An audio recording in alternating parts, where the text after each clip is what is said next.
तर आता हा जो प्रश्न आहे, आपला जो विषय आहे, तर त्याच्यामध्ये पहिल्यांदी मला असं मांडायचं आहे, की कोरोनाने आपल्याला काय शिकवलं? तर त्याच्यामध्ये 2-3 मुद्दे पहिले एस्टॅब्लिश करायचे, की पहिलं म्हणजे कोरोना महामारी हा अपघात नाहीये. जे आपल्याला सारखं सांगितलं जातं, की हे आपत्ती आहे आणि आपत्ती नियोजन आपल्याला करायची आहे. तर तसं नाहीये. दुसरं म्हणजे अ, अ, जागतिक महानगर बनवण्याचा हव्यास आणि हव्यासाचा या महामारीशी संबंध आहे. तर हे काय आपत्ती निवारण नाहीये. तर एका दृष्टीने हे इनएव्हिटेबल आहे, असं पहिल्यांदी एक आपल्याला लक्षात घ्यायला पाहिजे. तर हे कसं आहे?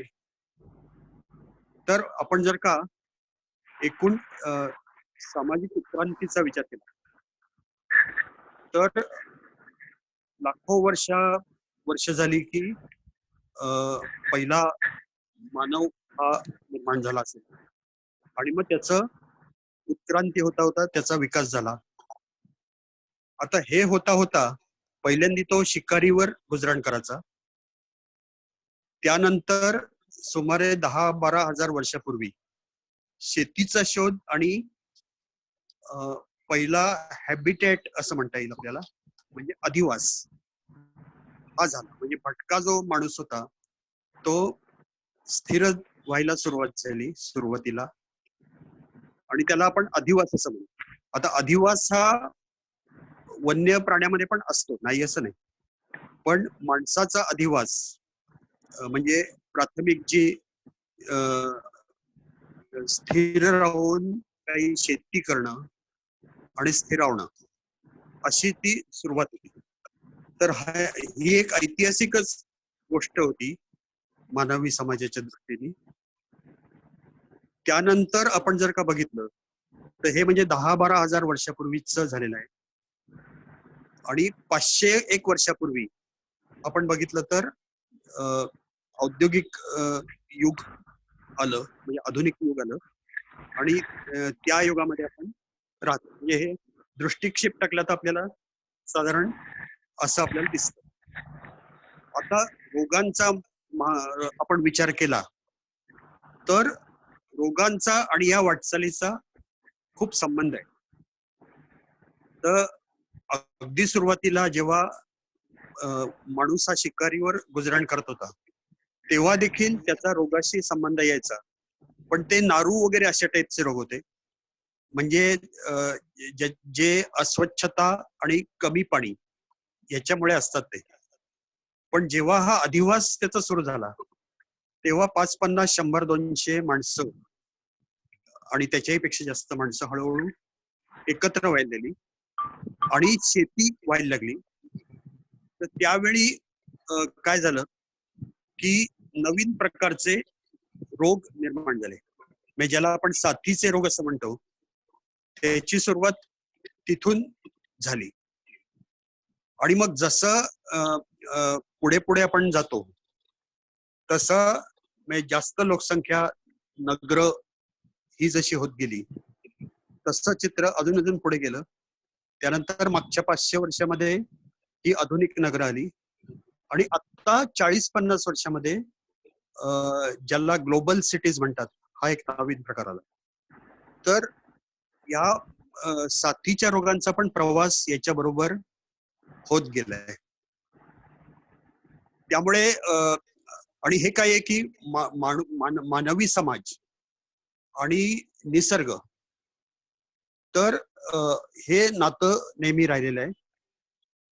पण याच्यामध्ये हे नातं कसं आहे, की त्रिकोण आहे खरं म्हणजे. म्हणजे जेव्हापासून शेती सुरू झाली, तेव्हापासून फक्त निसर्ग आणि अ, मानवी समाज इतकंच न राहता शेती, पशुपालन एकीकडे एक टोक, दुसरा टोक मानवी समाज, आणि तिसरा टोक बाह्य निसर्ग म्हणजे आपण जंगल असं म्हणू शकतो. असा त्रिकोण सुरू झाला. तर आता पण याचा संबंध आहे. आता आपण जे म्हणजे काही उदाहरणं तुम्हाला सांगतो, की जसं आपण म्हणतो की आता कोरोना हा वटवाघुळातनं आला. तर आता वटवाघूळ हे खरं म्हणजे जंगली एक जंगली प्राणी आहे किंवा जंगली पक्षी आहे. तर तो फळांवर गुजरण करतो आणि जेव्हा जंगलं कमी व्हायला लागली किंवा माणसाचं अजून आक्रमण जंगलांवर व्हायला लागलं, तर तसं त्यांना जंगलामध्ये गुजराण करणं शक्य होईनासं झालं. तेव्हा ते शहराच्या दिशेने यायला लागले. तर त्यामुळे शहरामध्ये अ, अ, त्यांचे विषाणू मानवी समाजामध्ये आले. आता जे विषाणू त्यांना काही करत नव्हते, म्हणजे कोरोना हा विषय आहे की जे त्यांना हर्ट करत नव्हते वटवाघुळांना, पण ते मानवी समाजामध्ये ते घर करून राहिले. अ, आणि ते कोरोनाचे पण 36 प्रकार आहेत एकूण. त्याच्यापैकी कोविड-19 हा एक प्रकार आहे. तर त्याच्या आधी पण बरेचसे प्रकार आणि त्याचा स्टडी झालेला आहे. तर हे सर्व म्हणजे कोविड-19 हे आता आपण सगळ्यांना माहिती आहे, की कशा पद्धतीने पसरलं. तर म्हणजे हा त्रिकोण जो आहे, की मानवी समाज हा जसा उत्क्रांत होत जातोय आणि आपण ज्ञान आणि तंत्रज्ञानाच्या साहाय्याने जसे पदाक्रांत करत चाललेलो आहोत, तसं एकीकडे आपण निसर्गाशी आपलं नातं आहे आणि निसर्गाचं परिवर्तन पण आपण करत आहोत, नाश पण करतो, परत पण आपण निसर्ग निर्माण करण्याचा किंवा त्याच्याबरोबर जुळतं घेण्याचा प्रयत्न करतो. तसं आपण शेती आणि पशुपालन हे देखील आपण तयार केलेलं आहे. तर खूप वेळा प्राण्यातून शेतीमध्ये किंवा पशूंच्या मध्ये पाळीव पशूंच्या मध्ये संक्रमण होतं. मग पाळीव पशूंच्या मधनं माणसामध्ये होतं किंवा काही वेळा जंगली श्वापदांच्या कडनं, जसं आता सांगितलं की जंगलं जळाल्यामुळे किंवा जंगलांचा नाश झाल्यामुळे डायरेक्ट मानवी समाजाकडे आक्रमण होतं. असे विविध पद्धतीने हे होत आहे. तर आपण काही उदाहरणं बघू. आता इथे एक अजून सांगणं आवश्यक आहे, की साथीचे रोग हे खरं म्हणजे आपण 5-50 वर्षामध्ये विसरलेलो आहोत. आपल्याला आपल्या पिढीमध्ये किंवा मागच्या पिढीला त्याचा विशेष अनुभव नाहीये. पण खरं म्हणजे आपण मानवी समाजाने लसी शोधून काढल्या, औषधं शोधून काढली आणि स्वच्छता वगैरे यांचं महत्व जाणलं. त्याच्यामुळे खरं म्हणजे एक 100-1 वर्षापूर्वी, 75 वर्षापूर्वी असेल, आपण साथीच्या रोगांना इतकं आटोक्यात आणलं, की आपल्याला वाटलं की आता हे सगळे इतिहास जमा झालेले आहेत. असं आपण करून चाललो. म्हणजे आपल्याला अ, अ, आपल्या ज्ञानाचा एवढा गर्व पण आहे आपल्याला, की वैद्यकीय ज्ञान किंवा एकूण ज्ञान याच्या सहाय्याने आपण निसर्गाला पूर्णपणे कब्जात घेऊ शकू. हं. अ, असा आपल्याला एक म्हणजे वृथा आत्मविश्वास पण आहे. हं. तर तो जास्तच असता कामा नये. त्याचं एक हे आहे, की आत्ता आपण बघतोय, की साथीचे रोग परत डोकं वर काढतायत आणि ते मोठ्या प्रमाणामध्ये येत आहेत. तर याच्यामध्ये सामाजिक रचना कशी असावी हा देखील एक प्रश्न येतो आणि हा महत्वाचा असा आहे, की मेडिकल फ्रॅटर्निटीला जर का विचारलं, संशोधकांना विचारलं, तर बरेच वेळा त्यांचा भर हा फक्त औषधं आणि प्रत्यक्ष ट्रीटमेंट याच्यावर असतो. पण सामाजिक अंगाने ते कमी विचार करतात. तर अ, हे ही जी रोगराई होतीये, त्याच्यामध्ये सामाजिक उत्क्रांतीचा संबंध असा आहे, की आत्ता हे कोरोना जे पसरलेलं आहे, ते विशेषतः महानगरं आणि जी नुसती महानगरं नाही, तर ज्याला ग्लोबल सिटी असं म्हणतात, म्हणजे न्यूयॉर्क असो, लंडन असो, शंघाय असो, आणि मुंबई, कलकत्ता आणि इतर शहरं, तर या शहरांचं 30-40 वर्षामध्ये जे बदल, म्हणजे ग्लोबल सिटी म्हणून जे आलेले आहे पुढे, तर त्या ग्लोबल सिटी च्या मुळे देखील हे मोठ्या प्रमाणात पसरलं. तर आता ते पसरलं कसं, येऊ देईना तर त्याला एक गणित आहे, संजू त्याला साने R0 गणित प्लीज असं वेट म्हणतात. येत आहे. हॅलो, मी कंटिन्यू करू का? मी कंटिन्यू करू ना? हा तुम्ही चालू आहे. हा, तर एक गणित असं त्याच्यामध्ये आहे, R0 गणित नावाचं. ते गणित असं आहे की किती मानवी, म्हणजे घनता किती असेल तेव्हा किती रोग पसरतात. तर त्याच्यामध्ये R0 म्हणजे रिप्रोडक्टिव्ह नंबर असा एक आहे, तो काढता येतो. तर तो एकास एक असेल तर काय होतं की एखादा रोग असतो, तो दुसऱ्या माणसाला होतो, तो तिसऱ्या माणसाला होतो, चौथ्या माणसाला होतो, पण तो स्थिर राहतो. जर का R0 हा 1 पेक्षा अधिक असेल तर तो एकाचा 2 किंवा अधिक माणसांना होतो, आणि मग आपण रोगराई आली असं पण म्हणतो. मी जेव्हा R0 हा जर का एकापेक्षा कमी असेल चालू तर ठीक आहे. एखादा रोग पसरला तर तो रोग हा डाय डाऊन व्हायला लागतो, म्हणजे नष्ट होतो. तर आता म्हणजे याचा संबंध कसा आहे की घनता, माणसांची घनता किती आहे. जसं पूर्वीच्या अधिवासामध्ये. आणि तुझा आवाज कमी होतोय अच्छा, जरा. हॅलो, हा आता येतोय? हॅलो, आता येतोय ना? हा बोला बोला. हा, संजू तर जशी घनता. एक मिनिट अनिल अनिल अनिल एक मिनिट. कोण बोलतोय हा. म्हणे? हॅलो, एक जणाला लॉग इन करायचंय पण ते परमिशन मिळत नाही असं मेसेज येतोय त्यांना. तृप्ती आचार्य. उन्मेष उन्मेष बघ, तू आता तू होस्ट आहे. होस्ट आहे. लॉग इन करू द्या ना. 2 जण लॉग इन करायला बघतायत, त्यांना लॉग इन करायची परमिशन येत नाहीये. नाही पण ती उन्मेषच देऊ शकतो, मी नाही होस्ट असता. मी चेक करतो, मला दिसत नाही पण हा. असं कोणी लॉग इन करताना. पण तृप्ती तरी मी आचार्य लॉग इन करतायत. हा ठीक आहे, ठीक आहे, ओके. ओके. सुलभा करते. अच्छा अच्छा अच्छा. कंटिन्यू करू का? कोणाला? तृप्ती आचार्य.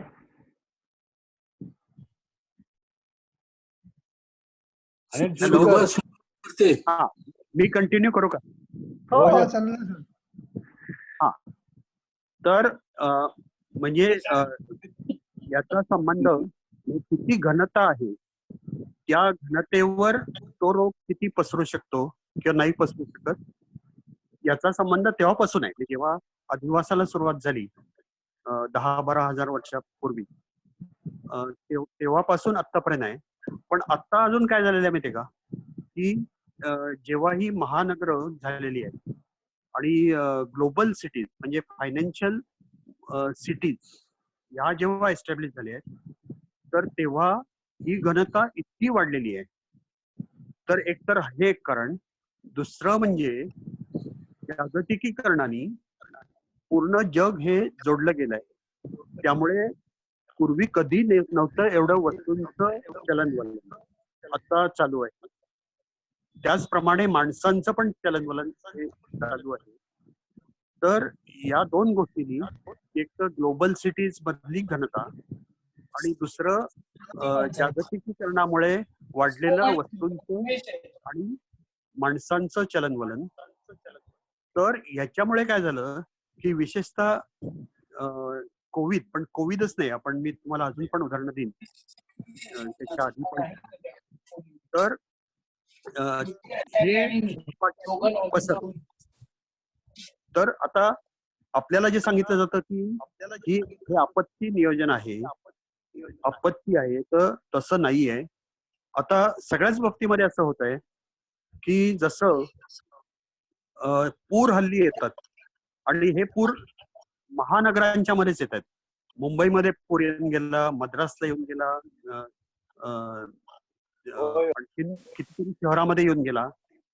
तर हे पूर येणं, सिटीमध्ये, शहरामध्ये पूर येणं, तर ही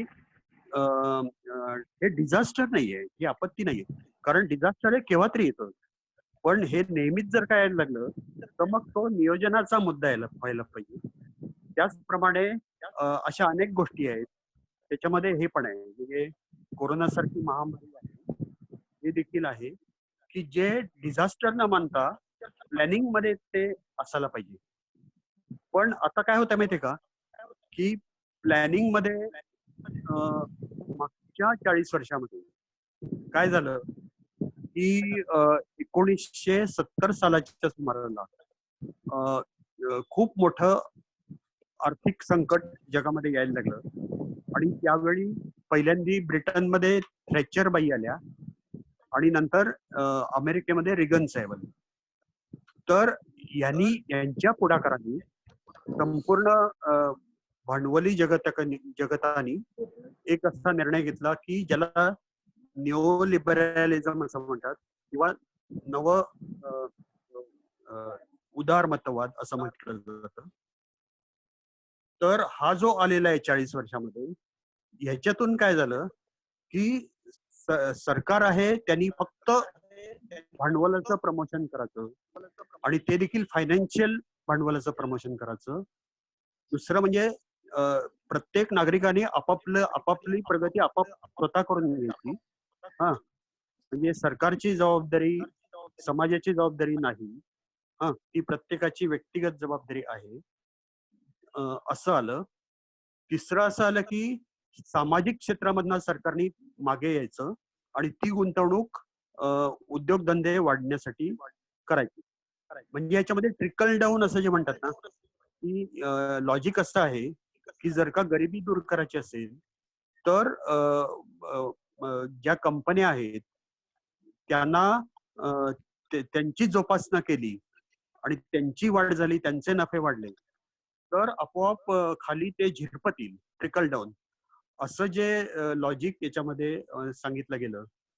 तर त्यामुळे बाकी सर्व खर्च कमी करून फक्त इन्फ्रास्ट्रक्चर, मल्टीनॅशनल कंपन्यांना इन्फ्रास्ट्रक्चर जे आवश्यक आहे ते फॅसिलिटेट करायचं, आणि त्यासाठी सर्व सरकार आणि सर्व जागतिक पातळीवर देखील प्रयत्न करायचे. अनिल, एक मिनिट. हा अनिल, हा हा, काय झालंय, तू अजून होस्ट आहे आणि बरेच जण वेटिंग मध्ये आहेत, तर ते लक्षात येत नसतील.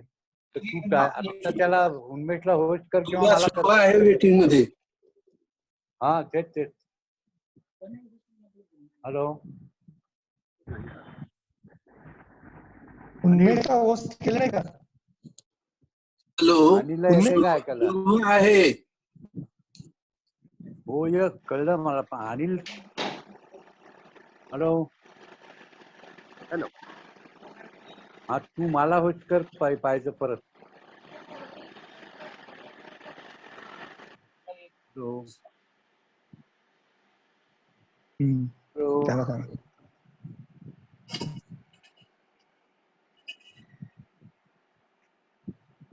हॅलो, अनिल, तू होस्ट केलं का मला? मी करू का? हा अनिल, हा, तूच आहेस होस्ट करता, तू मला परत कर, आता उन्मेषला कर. संजीवने तुम्हाला होस्ट केले. अनिल, तुम्ही एकतर मला होस्ट करा किंवा संजीवला होस्ट करा. तुम्हाला चॅट वाचता येत नाहीये, तुम्हाला मेसेज दिसत नाहीयेत, कारण तुम्ही बोलण्याच्या नादात आहात. त्यामुळे तुम्ही मला किंवा संजीवला होस्ट करा. अनिलजी, कळलं का? मग पुढची मॅटिंग आता करतो. हा, मला किंवा संजीवला होस्ट करा. नाही, तर पुढल्या मीटिंगला 5 मिनिटांनंतर दुसऱ्या मीटिंगच्या वेळेस होस्ट चेंज करून घ्या. नाही, ठीक आहे. आता बरेच लोक येत 5 आहेत, मिनिटात. त्यामुळे हा, ठीक आहे. नाही, बरेच लोक आहेत वेटिंग हा, नाही, मध्ये. राहू दे. आता मला केलं, मी करतो. हा, ठीक आहे. ओके. अनिल, बोल आता. मी आता allow एक करतो. सूचना आत्ताच देऊन टाकतो मी. हॅलो, हा, लोमटे यांना घेतलं, सुलभाला घेतलं. हा, 3:40 वाजता ही मीटिंग डिस्कंटिन्यू होईल. तेव्हा नव्याने पुन्हा याच्यावर टॅप करून आपण पुन्हा या मीटिंगला जॉईन व्हायचंय. मी 6 जणांना ID 6 आणि जणांना password ऍडमिट तोच केलंय. 6 जणांना ऍडमिट केलंय मी आता. चालू ठेवा मीटिंग. ओके. ठीक आहे बोल. बोलून ना. होय होय. हा बोल. कंटिन्यू करा. बोला अनिलजी बोला. हो हो. तर या पद्धतीने काही दिसत नाही म्हणून टॅब नाही करायचं का? हॅलो अनिल तू बोलत राहा. हा ठीक आहे. तर यामुळे काय झालं की पूर्णपणे जागतिक महानगरं जी आहेत ती जागतिक महानगरं त्याच्यामध्ये जो 1970 नंतर त्यांना भरमसाठ वाढायला परमिशन दिली गेली. जसं आपण 1947 मध्ये स्वतंत्र झाल्यावर एक कसं 1970 पर्यंत पहिल्या 3 योजना आणि साधारण 1970 पर्यंत असं साधारण धोरण होतं की महानगरांना वाढून द्यायचं पण भरमसाठ वाढून द्यायचं नाही. आणि त्याच्यामध्ये अनेक अडथळे निर्माण ठेवले होते की ज्याच्यामुळे भरमसाठ वाढ होणार नाही. पण जेव्हा हा निओलिबरलिझम आणि असं ठरलं 2003 साली एक असा निर्णय घेण्यात आला ज्याला मुंबई विजन असं म्हणतात की मुंबईचं एक जागतिक ग्लोबल सिटीमध्ये रूपांतर करायचं 15 वर्षामध्ये असा एक निर्णय घेण्यात आला. आणि त्याप्रमाणे काय झालं की मुंबईच्या वाढीवरचे निर्बंध जे होते ते सगळे काढले गेले. त्याच्या आधी असं धोरण होतं की मुंबईची वाढ एका सीमेच्या पलीकडे होऊन द्यायची नाही आणि म्हणून नवी मुंबई देखील वसवण्याचं कारण तेच होतं की मुंबईवरचा भार कमी करायचा. पण त्याच्यानंतर काय झालं की 2003चं मुंबई विजन हे जे आलं आणि त्याच्यामध्ये असं स्वप्न मांडलं गेलं की मुंबईचं शांघाय करायचं. शांघाई जशी जागतिक पातळीवरची एक फायनान्शियल नगरी आहे, सिटी आहे, त्या किंवा न्यूयॉर्क आहे, पॅरिस आहे, लंडन आहे, अशा ज्या सिटीज आहेत जगामध्ये तशा पद्धतीची मुंबई ही करायची असं ठरवलं गेलं. तर त्याच्यातनं काय झालं की पूर्णपणे जे निर्बंध होते ते काढले गेले शहराच्या वाढीचे. म्हणजे सर्व ठिकाणी वारेमाप बांधकामाला परवानगी द्यायची. नंतर FSI वाढवत नाही कितीही. त्यानंतर जे सार्वजनिक हिताचे असे जे जागा असतील, राखून ठेवलेल्या जागा असतील त्या ठिकाणी देखील द्यायच्या. त्या पण बांधकामाला आणि वस्ती वाढायला द्यायच्या. त्यानंतर खाडी किनारी किंवा समुद्र किनारी जे आहे ते पण भर घालून पूर्णपणे तिथे बांधकामं करायची. उदाहरणार्थ नरिमन हा जो होता, नरिमन पॉइंट हा जो आहे आपल्याला माहिती आहे की तो आता किती गजबजलेला आहे आणि एका दृष्टीने तो म्हणजे फायनान्शियल सेंटर आहे. जगातला देखील एक मोठा फायनान्शियल टापू आहे की जिथून मुंबई आणि जगाशी पण कारभार चालतो. आता हा नरिमन